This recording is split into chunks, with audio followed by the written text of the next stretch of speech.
요한일서 1장 1절부터 2장 17절까지는 하나님은 빛이시다 라는 거예요. 예. 태초에 우리의 어둠 가운데 빛을 비춰주셨던 하나님, 예수 그리스도가 바로 다시 우리 어둠 가운데 하나님의 빛을 비춰주신 사건, 이게 이제 창조의 사건인데, 그래서 예수님이 이 세상 가운데 하나님 나라를 다시 창조하시러 오신 분이라고 요한복음 표현하는 거죠. 그러니까 우리 가운데 빛을 비추셨는데, 요한복음 1장에 보면 세상에 빛을 비췄더니 이 세상이 깨닫지 못하는 거예요. 어둠을 사랑해서 더 어둠으로 막 도망가는 거죠. 자기 백성에게 비췄더니 자기 백성은 영접치 않았다. 그러나 영접하는 자, 제가 아까 요한복음 1장 12절이죠. 믿음과 같은 말인데, 영접하는 자, 곧 그 이름을 믿는 자들은 하나님의 자녀가 된다. 그렇으니까 빛이 비춰졌을 때 빛 가운데로 이제 나오는 것, 이것이 믿음이라는 거예요. 그런데 이 요한은 이 믿음이란 빛 가운데 나오는 이것을 사귐이라는 단어로 표현했습니다. 세상에 창조주로 오신 예수님 빛을 쫙 비췄더니 어둠이 물러가는데, 그 빛 가운데로 나오는 게 아니라 어둠으로 자꾸 도망가는 거예요. 그리고 심지어는 그 빛이신 예수님을 죽여버리는 거죠. 그게 아니라 그 빛 안으로 나와서 하나님 안에 그 빛으로 드러나는 것을 사귐이라고 표현합니다. 근데 이 사귐의 첫 장면은 굉장히 부끄러움일 거예요. 왜냐하면 내가 얼마나 죄인인지가 그 빛 안에서 드러나기 때문에 그렇습니다. 빛이 밝으면 밝을수록 더 잘 보이거든요. 다 드러납니다. 그래서 사귐이라는 것은 내가 죄인이라는 것을 인정하는 겁니다. 그래서 제가 이 다음에 그 내용들을 다룰 건데요. 나 죄 없다 하면 그 거짓말쟁이에요. 그리고 하나님을 거짓말쟁이로 만드는 것입니다. 사귐은 뭐예요? 나 죄 있다라고 얘기하는 겁니다. 그런데 재밌죠? 요한은 사귐에 있고 비단에 있는 사람은 죄 안 진다. 죄 있다 해야지 하나님을 거짓말쟁이로 안 만드는 건데, 죄 없다, 죄 안 진다, 이 말이 무슨 말일까? 받아들이는 거예요. 하나님 통치를 받아들이는 것입니다. 하나님이 나를 그 죄 없다라고 하시는 것뿐만 아니라 죄 없게 만드시고 의롭게 살 것으로 하나님께서 우리를 계속 해 나가실 건데, 그것을 반만 수용하고 나머지는 수용 안 하지 말고 다 수용하라는 얘기예요. 그러기 위해서는 사귐이 있어야 합니다. 어쨌든 믿음의 또 다른 단어를 사귐이라고 지금 표현하고 있다는 거예요. 요한일서 1장 1에서 4절은 이는 뭐뭐 때문이야 라고, 뭐뭐 하려 하심이라 라는 표현을 통해서 요한이 왜 이 요한일서를 쓰고 있는지에 대해서 설명하고 있습니다. 요한일서에 쓴 이유는, 요한이 증인으로서 증언하는 목적은 사귐이 있게 하기에 하는 거예요. 하나님과 사귐이 있고, 그 하나님과 사귐이 있는 사람과 사귐이 있을 때에 오는 것이 뭐냐면 기쁨이 충만하는 것입니다. 왜 우리가 교회 공동체로 모이냐면요, 신학적으로 말하면 우리 한 사람 한 사람이 성전이거든요. 그래서 내가 성전인데 뭐 교회 가야 돼. 성전이시잖아요. 뭐 주님과 1대1로 교제하시고 뭐 성령이 내 안에 계시고. 그렇지만 그 사귐 안에, 하나님과 사귐이 있는 사람들과의 사귐 안에 뭐가 있어요? 기쁨이 충만합니다. 그 기쁨이 뭔지 아세요? 그게 바로 구원받은 안식이에요. 하나님이 세상을 만드셨을 때 우리에게 뭘 주시려고 세상을 만들었냐면 안식 주려고 만드셨거든요. 그 안식이 뭐냐면 하나님과의 사귐 안에서 누리는 안식이에요. 그런데 그 하나님과 사귐이 있는 사람을 남자와 여자로 만드셨습니다. 그리고 두 남녀가 부끄러움 없이 나누이지 않는 하나로 만드시면서 그들에게 주셨던 첫 번째 명령이 있어요. 생육하고 번성하고 땅에 충만하라. 그것을 심하게 해석해서 의역해서 번역하면 이런 거예요. 너네는 나를 닮은 내 형상들인데 너희가 서로 사랑하고 서로 부끄러움 없이 서로 용서하고 화해하고 복종하고 사랑해서 한 몸 되면 나를 닮은 너희들이 낳은 아들, 딸이 있을 텐데 그들이 나를 닮을 것이다. 그래서 내가 만든 세상 가운데 나를 닮은 내 새끼들이 가득하게 해라 하는 명령이에요. 우리 그 손주, 손녀들 있는 우리 할머니, 할아버님들은 명절 때 내 거실에 나 닮은 새끼들이 꽉 차 있으면 행복하잖아요. 예, 매일매일 와 있었으면 좋겠고, 여기에. 예. 와서 뭐 이것도 깨고 저것도 깨고 그러긴 하지만, 더럽히기도 하지만, 그냥 날 닮은 새끼들이 여기 막 거실에 꽉 차 있으면, 다 내 건데 막 그거 막 퍼먹고 있고 그래도 막 행복하고, 내 건데, 그렇잖아요. 나 닮은 아이들이, 내 아들, 딸들이 꽉 차 있으면 그보다 행복한 게 없잖아요. 그러니까 하나님이 태초에 내렸던 첫 번째 인간을 향한 명령은요, 하나님이 이 세상 가운데 안식을 주고 싶은데 그 내가 다스려서 안식을 주는, 그러니까 내 건데 내가 내 돈 들여서 냉장고에 막 고기 채워놓고 갈비 재놓고 손주도 올 때까지 막 준비해가지고 오면 막 이거 꺼내놓고 저거 굽고 막 계속 내놓잖아요. 그거 먹는 거 보고 즐겁고, 그것처럼 하나님이 나 닮은 형상들 가득 채우고 그들을 내가 가장 행복하게 다스리고 싶다. 이게 이제 하나님의 나라를 만든 이유거든요. 사귐하고 싶어서. 그걸 이제 하나님이 이제 하고 싶은 건데, 만들어 놨더니 사단 아버지라 하고, 사단 내가 닮겠다 하고 뛰쳐나가잖아요. 그러니까 하나님이 내가 죽어 다시 너를 내 자녀 삼겠다 하면서 다시 그 하나님의 나라를 다시 창조하시는데 예수 그리스도를 통해서 그것을 이뤘단 말이죠. 그러니까 무엇을 원하시는 게 다시 사귐을 원하는 거예요. 근데 그 사귐이 이루어지면 하나님도 뭐 기쁘지만, 뭐 소위 말해서 이게 좀 더 세속적인 표현인데, 땡 잡는 건 누가 잡는 거예요? 우리가 땡 잡는 거예요. 예.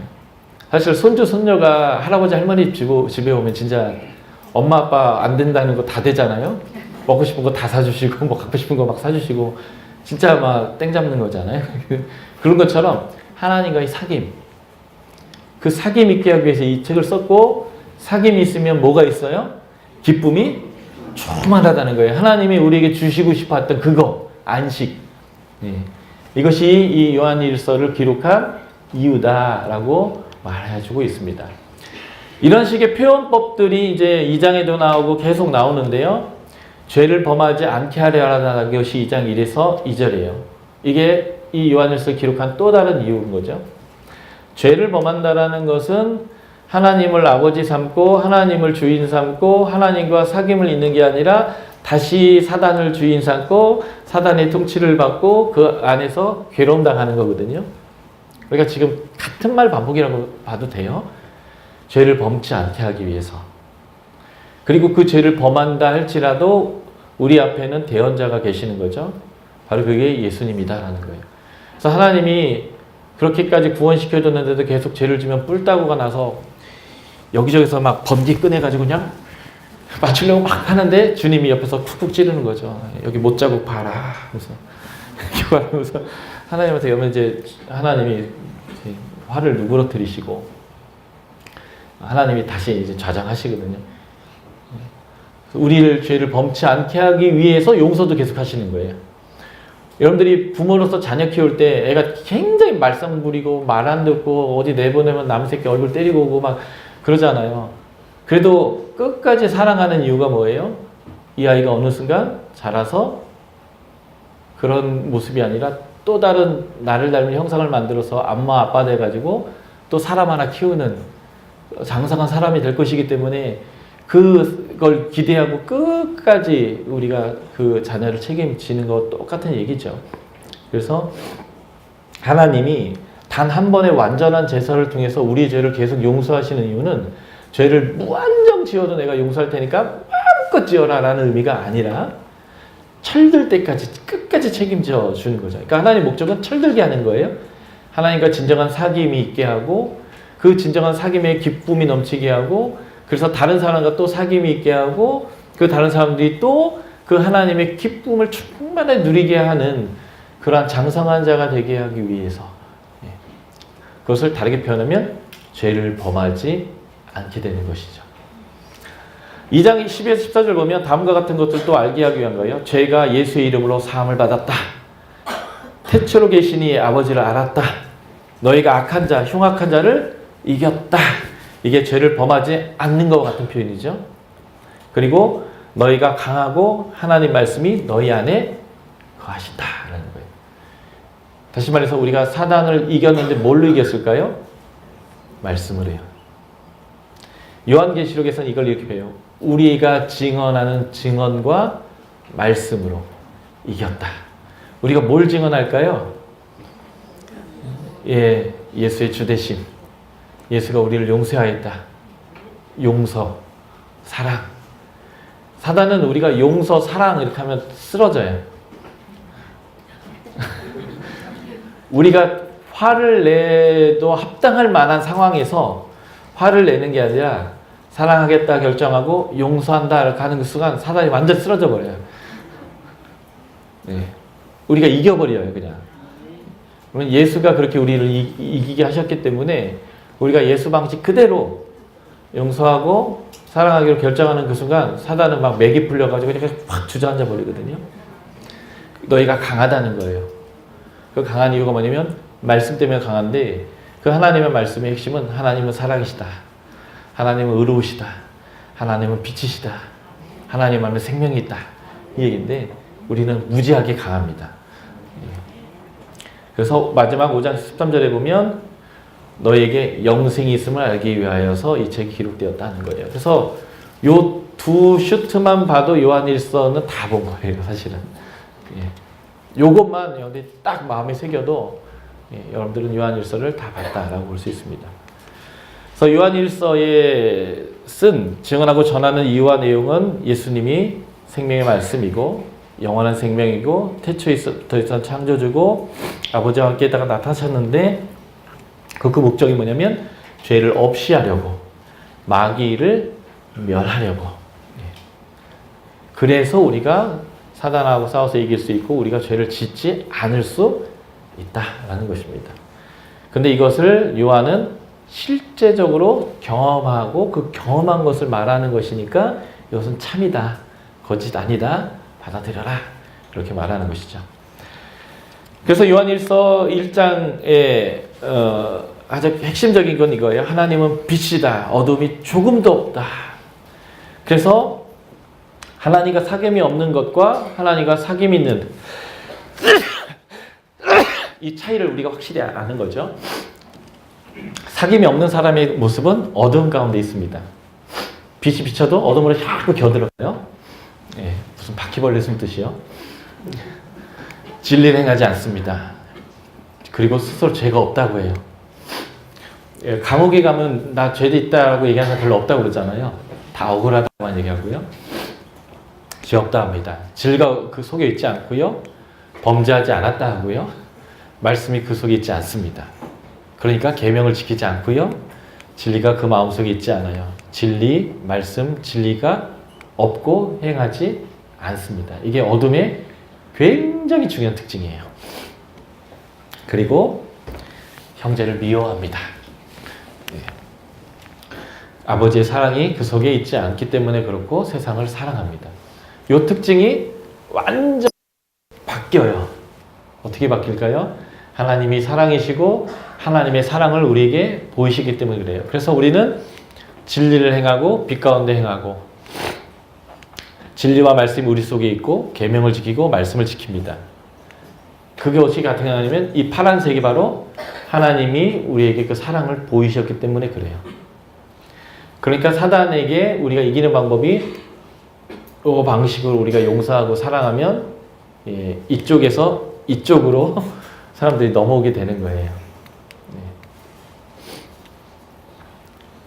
그래서 이것을 빛 가운데 행한다, 빛 가운데 거한다, 사귐이 있다, 하나님을 안다, 그 안에 산다 이런 표현입니다. 그러니까 여러분들이 사랑하기로 결정하는 순간 여러분들 안에 하나님이 계신 거고 증명되는 거죠.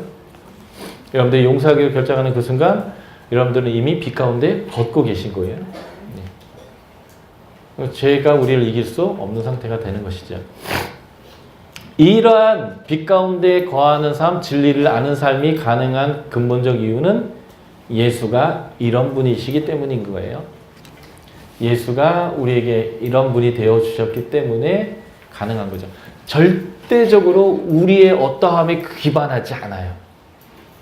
우리가 뭔가를 더 해드렸다고 그런 것도 아니에요. 52조 주일 성수를 하고 365일 새벽 기도를 하고 10의 1조를 드리고 전도를 한다고 해서 이렇게 되는 게 아니고요.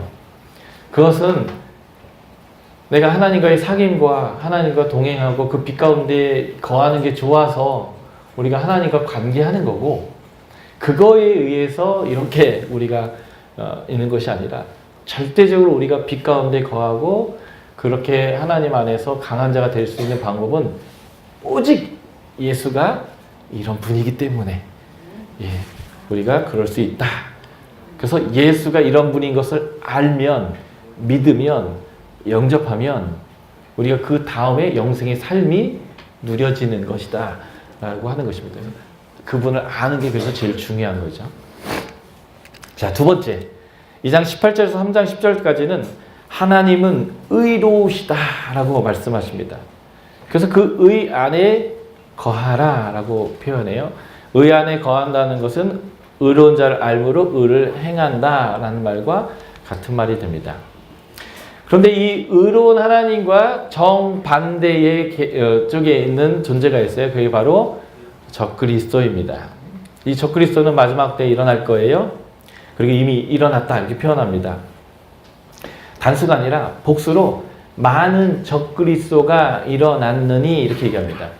예수 그리스도의 성육신을 부인하고 예수 그리스도가 그리스도라는 것을 부인하는 것이 다 적그리스도예요. 우리가 생각하는 이제 마지막에 나올 어떤 하나의 존재만으로 우리가 적그리스도 생각하지 말고, 적그리스도는 굉장히 많습니다. 예를 들면 저쪽에 중국에 가면 시주성님 계시거든요. 적그리스도예요. 지금 인도 선교사들 다 쫓아내고 있죠. 그쪽 그 정치인 적그리스도예요. 전 세계 수많은 적그리스도인들이 복음 전파를 막고 선교사를 쫓아내고 많은 그리스도인을 살해하고 순교하는 자리에 내몰고 있거든요. 그런 적그리스도는 예전에도 있었고 지금도 있고 계속 일어날 거라는 거예요. 근데 이들의 특징은 진리에 있지 않고 거짓말을 행하는 자들이라는 거예요. 예수 그리스도의 그리스도임을 부인하는 자들이고, 그래서 미혹하는 자입니다. 이게 이제 제가 나눌 요한계시록 12장 13장에서 이 적그리스도가 어떻게 세상에 나타나서 일하는지가 잘 설명되어 있습니다. 그때 다시 한번 보기로 하고요. 이들을 마귀의 자녀들, 의를 행하지 않고 형제를 사랑하지 않는 자들입니다. 근데 이 적그리스도와 반대의 모습이 있어요. 그게 뭐냐면 하나님과 사귐이 있는 사람들입니다. 하나님과 사귐 있는 사람들은 여기 분홍색이죠. 아버지가 있고요. 아버지의 사랑을 받아 하나님의 자녀라고 일컬음을 받는 정체성을 갖습니다. 그 정체성을 갖는 사람은 아버지에게 이미 사랑을 받았기 때문에 그 사랑받은 그대로 살아냅니다. 그것을 의를 행한다라고 표현합니다.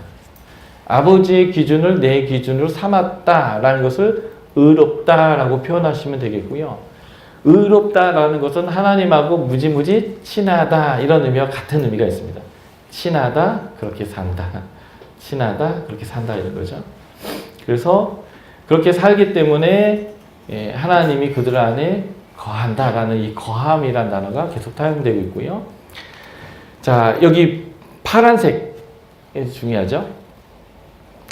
그 안에 거하고 그하고 친한 사람은 깨끗하다, 범죄하지 않는다, 죄를 짓지 않는다, 하나님께로 나서 범죄하지 않는다 이렇게 표현합니다. 이 말은 여러분들이 도덕적 완결한 삶을 예수 믿는 그 순간 살 거다 이런 얘기가 아니고요. 하나님을 믿고 알고 수용하는 만큼 여러분들이 그렇게 살아낼 것인데, 하나님은 그 일을 위해서 끝까지 포기하시지 않고 여러분들을 끝까지 책임질 거예요. 여러분들이 마치 자녀들이 그렇게 사춘기에, 저희 딸이 지금 중2거든요. 미친년. 좀 착한 미친년. 그런데 절대 버리지 않아요. 더 사랑하고, 더 참아주고, 더 인내하고, 예. 그래서, 아이, 미친년. 그래서. 어느 순간 정신이 돌아와요. 그리고 지가 그러죠. 내가 그때 왜 그랬는지 모른다고. 그죠? 그래서 또 그 애가 엄마가 되고, 자녀에게 자기는 마치 안 그랬느냐. 너 그러지 말라고 가르치고. 이제. 왜냐면 자기가 해봤더니 그게 뻘짓이라는 걸 아는 거죠. 예. 근데 그때는 그 호르몬이 그래서 어쩔 수 없이 걔가 그럴 수밖에 없다는 것도 이해해주고, 예수님이 우리를 채율하듯이. 그죠?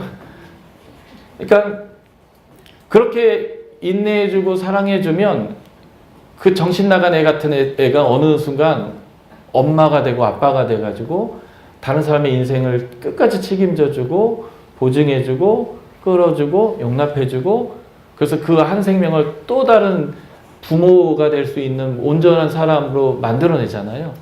네. 하나님이 그렇게 하시겠다라는 거예요. 그런데 문제는 우리가 스스로 결정하기를 나는 죽을 때까지 사춘기 할 거예요. 그렇게 결정하는 것처럼 나는 죄를 질 수밖에 없습니다. 그게 당연한 거고 그게 인간적인 거고 그게 사람이지요 라고 결정하지 말라는 거예요. 어차피 하나님이 그렇게 하실 거니까 하나님이 그렇게 하실 것을 수용하는 것. 그게 친하게 지내는 건데 친하게 지낼수록 죄를 안 짓게 돼 있거든요. 그리고 하나님은 그렇게 우리를 만들어 가실 것이기 때문에 요한은 그렇게 그냥 단정 지어서 범죄하지 않는다. 깨끗하다. 죄 안 짓는다. 이런 식으로 표현하고 있다는 것입니다. 그러니까 그냥 그걸 수용하는 게 중요해요. 그리고 죄를 지면 자백하면 되죠.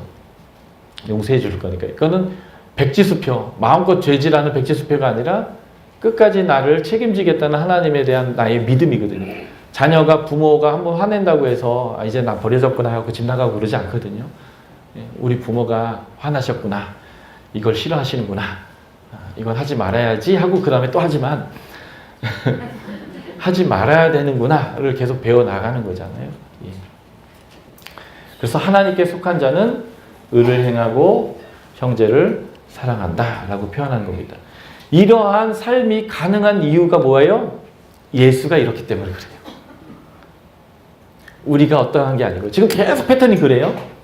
예수가 그러니까 마치 자녀에게 엄마 아빠가 그러기 때문에 이 아이가 부모가 될 수 있는 거예요. 어른이 될 수 있는 거예요. 그렇죠?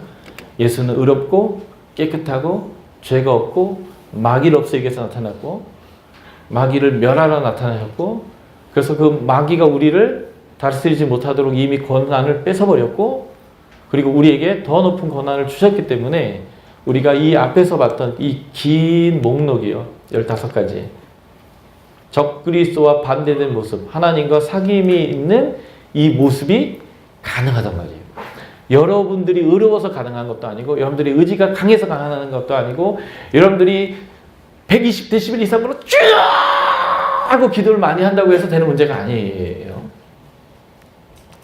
기도 많이 해서 되는 게 아니라 기도라는 것이 하나님과의 사귐의 과정인데 사귐을 할수록 근데 그 사귐을 할수록 우리가 뭘 열심히 해서가 아니라 하나님이 그런 분이어서 주님이 그런 분이어서 우리가 이럴 수 있다. 예, 그러니까 우리가 사귐, 거함 요거를 잘하면 된다. 이 얘기입니다. 그래서 예수는 이런 분이고요. 사단은 처음부터 범죄했고 죄를 짓고요. 의를 행하지 않는 이고 형제를 사랑하지 않는 이 마귀에게 속했는데 우리는 여기와 아무 관계가 없다는 거예요. 가끔은 관계 있어 보여요. 근데 근본적으로 관계가 없어요. 예, 그래서 우린 여기와 아무 관계가 없다. 이 앞에 예수와 관계가 있다. 그래서 그 앞에 15가지의 이 목록이 우리의 양태다라고 분명하게 여러분들이 결정하시면 된다는 것입니다. 자, 3장으로 갈까요? 3장 11절부터 4장 21절은 하나님의 성품을 말씀하는데 하나님은 사랑이라 입니다. 그러므로 그 하나님과 하나님에 거하는 자, 사귐이 있는 자, 빛 안에 있는 자여 어떻게 하라고요? 사랑하라 입니다. 하나님은 사랑이십니다. 그 사랑이 이 빨간색으로 표현됐어요. 우리를 위해서 목숨을 버리셨습니다. 독생자를 세상에 보내셨습니다. 우리 죄를 속죄하기 위해서 화목제물로 그 아들을 보내셨습니다. 아들을 세상의 구주로 보내셨습니다. 이 표현을 계속 반복하고 있어요. 요한일서가. 여전히 마찬가지로 우리가 하나님과 이렇게 사랑 안에 사귐할 수 있는 유일한 방법은 이 하나님이 이러시기 때문에 근거한 거죠.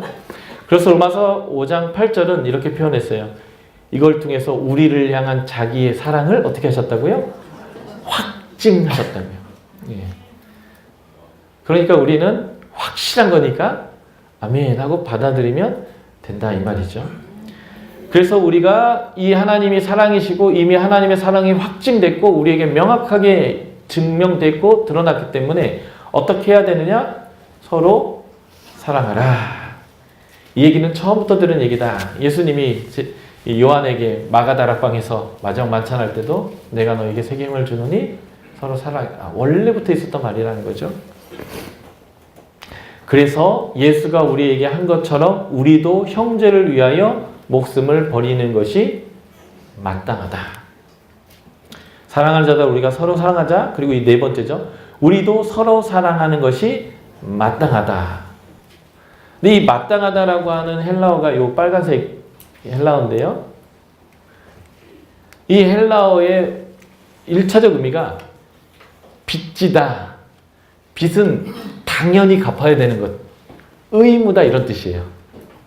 그래서 마땅하다라고 번역한 거예요. 우리는 빚졌어요. 그러니까 빚을 갚는 게 의무예요. 그게 마땅하다는 의미입니다.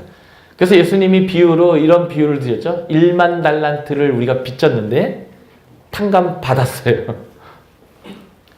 그런데 100데나리온을 우리한테 빚진 사람이 있는데 우리가 그 사람에 대해서 용서하고 탕감해 주지 않으면 주님이 야, 너 너무한다 이렇게 하신다는 거예요.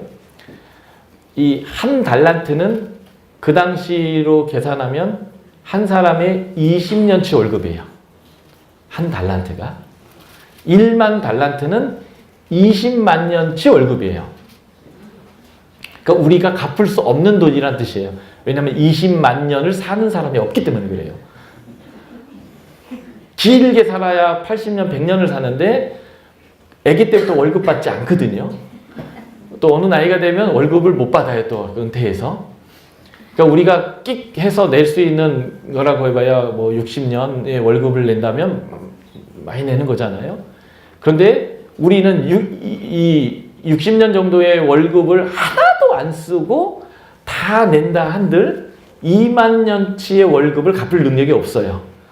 그런데 그것을 우리가 탕감 받았단 말이죠. 그러니까 갚을 수 없는 은혜를 받았단 말이죠.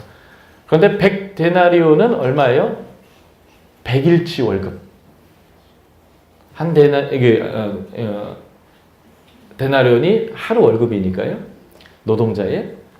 그런데 2만 년치 월급을 탕감받았는데 1년도 아니고 100일치 싹을 내가 이게 빚진 사람에 대해서 그 빚을 탕감해 주지 않는다면 주인이 좀 화가 난다는 거예요.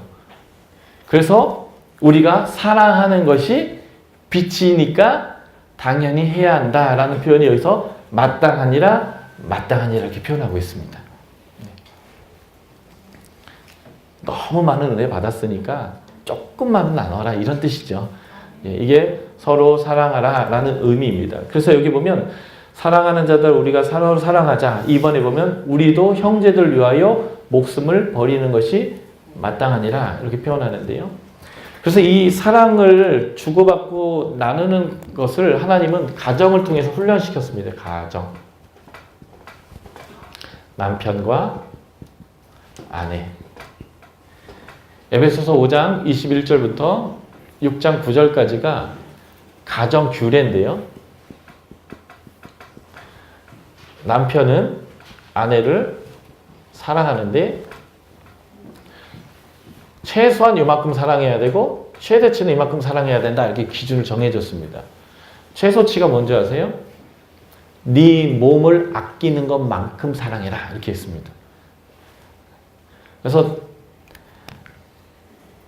내가 뭐 먹고 싶으면 아내도 뭐 먹고 싶겠구나 생각하고, 내가 보약 먹어야 되는 상태다, 힘 딸린다 그러면 아내 보약 한 채 사오고, 그렇게 하면 남편이 하는 사랑의 최저의 선을 이제 지키는 거죠. 그리고 남편의 사랑의 최고는 이거예요. 예수님이, 그리스도가 교회를 사랑한 것처럼 사랑해라. 그러니까 아내를 위해서 죽을 수 있어야 한다 이거죠. 그러니까 여기 표현 그대로, 우리도 형제를 위하여 목숨을 바치는 것이 마땅하다 하는데, 형제 중에 가장 가까운 형제가 바로 이 아내입니다. 소자를 사랑해라, 내 이웃을 내 몸같이 사랑하라 할 때요, 가장 가까이 갖다 놓은 내 이웃이 있습니다. 내가 가장 가까이 내 옆에 있는 소자가 있고요, 가장 가까이에 있는 내 이웃이 있습니다. 그게 바로 아내와 남편입니다. 그래서 아내와 남편을 향한 사랑이 우선입니다. 그래서 권사님들도 주일날 봉사 열심히 하는 것도 중요하지만, 안 믿는 남편 점심 차려주는 것도 굉장히 중요합니다. 그러니까 좀 시간적으로 안 되면 미리 차려놓든지, 하여튼 굶기시면 안 돼요. 그것이 마땅한 일 이렇게 되어 있거든요. 그리고 아내는 남편을 사랑할 때 그리스도를 교회가 복종하듯이, 순종하듯이 복종하라 이렇게 되어 있습니다. 그래서 아내의 복종의 최저선은 남편을 머리로 인정하는 것이고요, 남편에게 해야 될 최대치의 복종은 그리스도에게 교회가 복종하는 것 같이 복종하라는 것입니다. 절대 복종이죠. 죽기까지 사랑. 이게 더 어려운 것 같아요.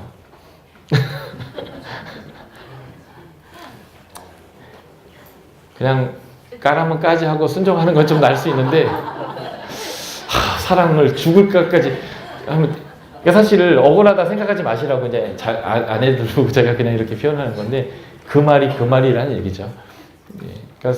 그래서 에베소서 5장 22절부터 실제 이 가정교례, 남편, 아내 이렇게 얘기하는데요, 5장 21절이 5장 22절부터 6장 9절까지를 다 포함하는 구절이에요.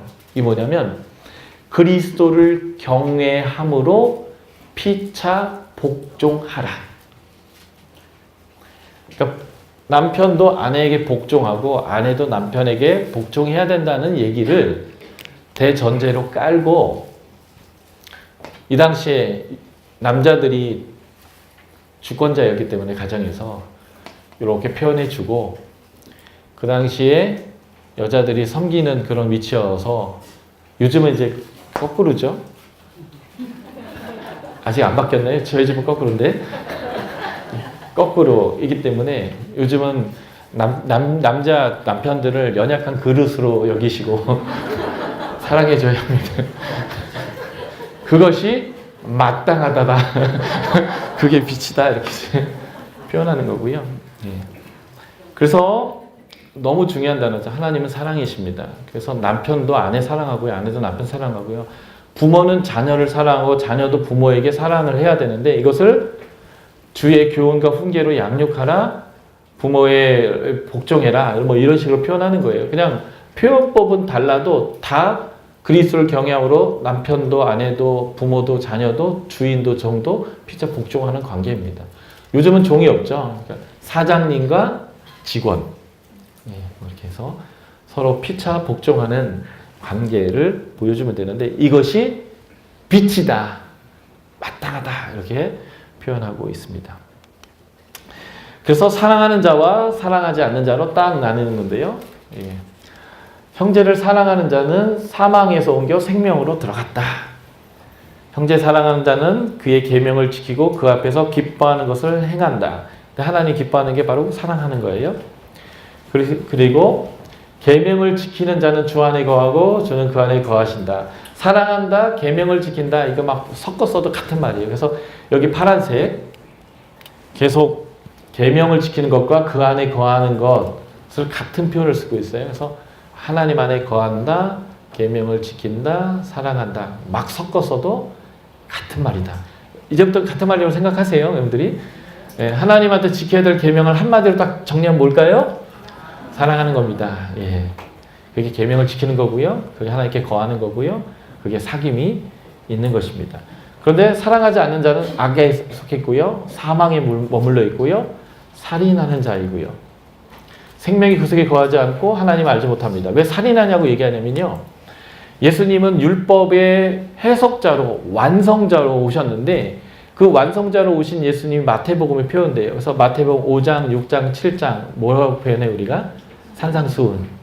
산에서 주신 그 산상수훈, 산상보훈이라고 하는데 거기서 예수님이 율법을 해석해 주시면서 6개를 샘플로 해석해 줬는데 이것을 6개의 반제라고 표현해요. 왜 그렇게 표현하냐면 너희가 살인하지 말라 들었으나 내가 너희에게 얘기하노니 진짜 살인하지 말라는 게 모으는 거는 이거다. 너희가 간음하지 말라고 들었으나 진정한 간음은 이런 거야. 이렇게 하면서 6개를 설명하는데 그 중에 하나가 살인하지 말라는 거거든요. 근데 뭘 살인이라고 했냐면 형제를 미워하고 형제에게 화를 내고 형제에게 락하 욕이에요. 히브리 욕. 개놈의 새끼 뭐 이런 거예요. 바보 뭐 이런 거예요. 이렇게 하는 게 살인죄라는 거예요. 보세요. 하나님의 형상인 사람이 있어요. 그래서 사람은 다 하나님의 자녀예요. 자녀인데 집 나간 자녀와 돌아온 자녀가 있어요. 여러분들은 돌아온 자녀, 안 믿는 사람은 집 나간 자녀. 그런데 그 집 나간 자녀도 그 탕자의 아버지처럼 언제 돌아오나 하고 늘 눈 빠지고 목 빠지게 기다리시는 동일하게 사랑하는 자녀. 그런 하나님의 자녀한테 이렇게 욕하는 거예요. 개새끼야 라고요. 그럼 걔가 개의 새끼면 걔는 누구라는 거예요? 네, 하나님을 개라고 얘기하는 거거든요. 여러분들이 있는데 여러분들 엄마 아빠가 있는데 여기 자녀가 있어요. 엄마 아빠의 자녀는 걸 다 아는데 이 자녀의 친구가 엄마 아빠 있는데도 불구하고 얘를 욕하고 때리면 여러분들 어떠세요? 맞을만 하지 뭐. 그러시나요? 맞을 짓을 했어도 기분 나쁘잖아요. 예. 그래서 마음으로는 걷어차주고 싶죠. 예.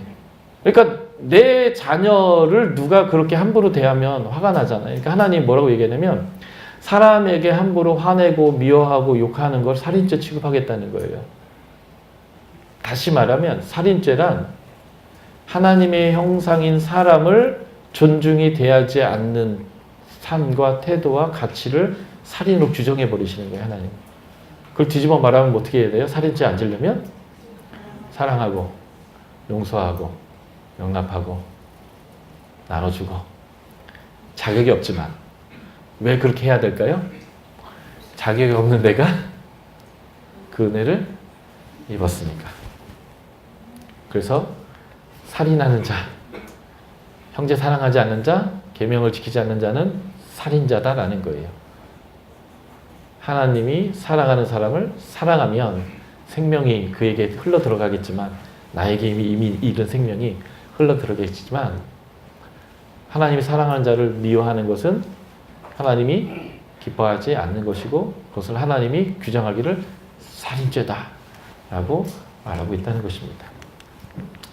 그래서 사랑한 자의 삶의 행동은 말과 혀로만 나불나불 되는 게 아니라 행함과 진실함으로 살아가는 것입니다.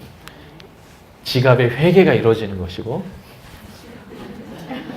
내 삶의 시간의 일부가 나만을 위해서 사용되지 아니하고 사용되어지는 거죠. 예. 근데 사랑하지 않는 자, 형제를 미워하는 자는 가인처럼 구는 거예요. 가인이 어떻게 했어요? 결국 하나님이 사랑받는 애를 나는 사랑 못 받으니까 죽여버렸죠. 그래서 가인과 같은 태도가 뭐냐면 재물을 가지고 궁핍한 형제의 모습을 보고도 도와주지 않으면 살인죄가 되는 거예요. 그래서 누가복음에 보면 부자와 나사로 얘기 나오는데 언뜻 보면 부자가 굉장히 억울하거든요. 그냥 죽었는데 지옥 간 거예요. 근데 하나님이 이렇게 하는 거잖아요. 너는 잘 먹고 잘 살았잖냐. 그러니까 거기 있어야 되고 나사로는 이 세상에 있을 때 굶주렸으니까 아브라함 품에서 위로받는 게 맞지 않냐. 이렇게 표현하는 거예요. 잘 먹고 잘 살면 지옥 가는 거야?